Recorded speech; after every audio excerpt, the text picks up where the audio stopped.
Too good to be true? No, not in the NHL. No. Then we beat you on your soil 4-1. We did it again.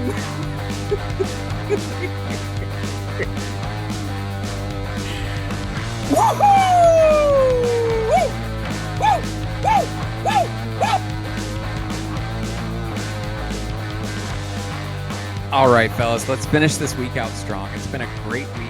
2 great episodes. We started with Columbus. We went to Tampa. Let's go out west. I'm fired up. You'll see me in the same outfit some of these episodes because that means I'm buzzing. Today I'm buzzing because I just woke up one day and my ankle was hurting and I could barely walk on it. It loosened up that day. I played golf. I'll admit it, I did. The next day I woke up, it hurt worse. And then I started searching in Google, and there are 2 things that I am scared about in my life. I'm not scared of much, but I'm scared of 2 things. Number 1 is kidney stones. I don't want to have to deal with that. I'm prepared if I get it, when I get it, no jinx. I'm prepared to battle. The second thing is gout. I saw gout on there, and I hear everybody talk about gout. I do not want gout. I went to the doctor. Probably not gout. No jinx still. But we're buzzing today. We're going to finish the week off strong. We're going to finish the week off strong out west with my Stanley Cup team this year. It's time for the Avalanche again. It's going to be really, really, really tough to beat this team this year. They got MacKinnon. Enough said, really. So the thing about them is they trade away, what's 96's name? Can't even think of his name right now. Holy smokes. What kind of hockey fan am I? I can't think of his name. Wow. MacKinnon, they traded the guy, though, for Necas. Rantanen. Jeez, pucks. Holy smokes. I didn't cheat. You can see. MacKinnon, Necas, MacKinnon. What's there to argue about? The thing that I like about this year as opposed to last year is Necas has the offseason. He has half the season under his belt with Colorado. Can get settled in there. Can get used to the style. I mean, I'm sure playing with Nate is tough. But especially for Necas, who is,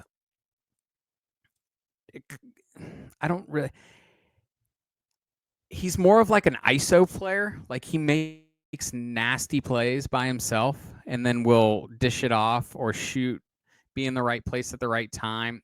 He's more of a flair guy than like a hard-nosed MacKinnon type. Like if Necas played with Kucherov,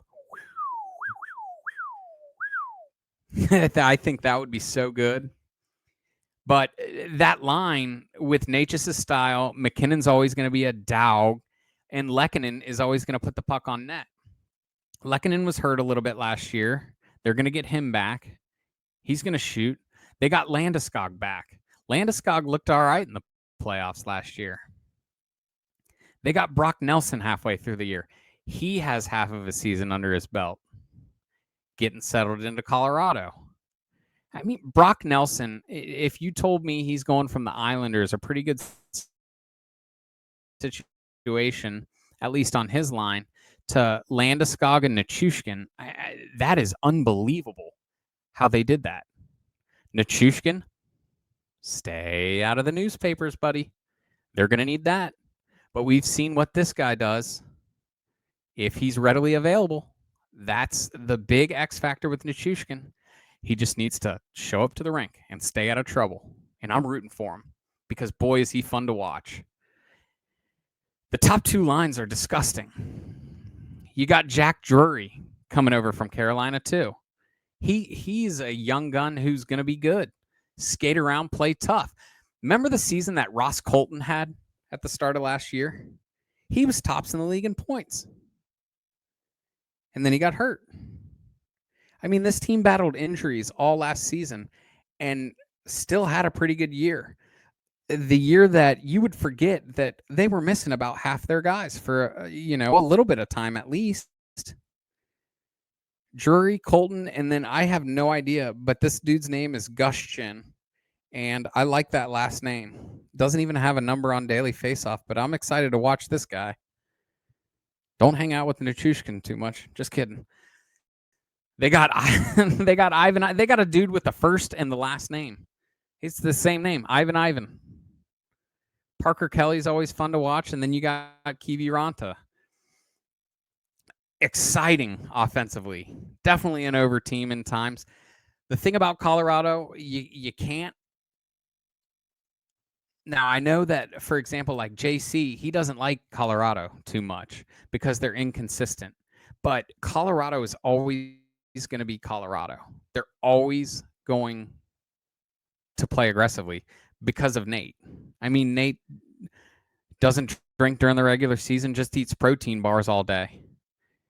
And nobody wants to mess with him because he's just going to be a dickhead if you mess with him. On the defensive end, they got Taze and Makar, arguably the best defensive pairing in hockey. Taze came over, and I saw him playing with Makar. I said, these guys are going to be unbelievable. And they are. Makar is the best defenseman in the league by a long shot, pretty much.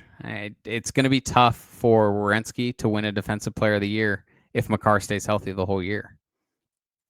Just because he has Taze with him, he has offensive guys that'll clean up his mess. He always plays hard. But guys on the back end, Manson, Girard, and Malinsky, they're pretty solid. And then they added Brent Burns, the veteran, tough, big-ass beard. Love that beard, Brent. It's a top-to-bottom Stanley Cup winning team with Mackenzie Blackwood, the old Wood brothers. That's probably not enough goalie pairing, I think, out and just a little chintzy enough to take the over against. If you're going to take an over with Colorado, you got to make sure that the other team's going to score, because in that mindset, you're taking the Colorado over. Obviously, you expect Colorado to score some goals, but you need some pushback. So those are the situations I look for a lot with Colorado. Is can the other team put in at least 2 goals against one of the Woods? Love them as an over team. Love them as a team. The team that they have now, I love. But the hottest take that I have this year, maybe you didn't watch that episode because I've been putting shitbirds in the double episode trade deadline or at some point this year. They got cap space, boys. They traded away Coyle and Wood to Columbus for a Lego set. And everybody said, why are they doing that? I said, well, I mean, Columbus got a steal. Why are they doing that? Because they think they can get Sid. And they're saving up. They're going to make a run at Sid. If they don't get Sid, they're going to get somebody good. And I think it's just Colorado's DNA to where, MacKinnon and MacKinnon especially has to be going to management and saying, we got to get guys like we're ready to win right now. You traded away my partner in crime, my Robin last year in Rantanen. What are you going to do for me now to make that up? They've done a pretty good job. They added Drury and Necas from that trade. Let's add Sid. Let's add somebody else. Let's get hot. Let's go on a run. Let's win the Stanley Cup. Let's hoist it again. The best offensive player, MacKinnon, arguably. the best defensive player, Makar. Not a good argument against him, really. But let's raise that trophy once more. Colorado to win the Stanley Cup. No joint. No. Whoa. No jinx. Too good to be true? No, not in the NHL. No. Then we beat you on your soil 4-1. We did it again.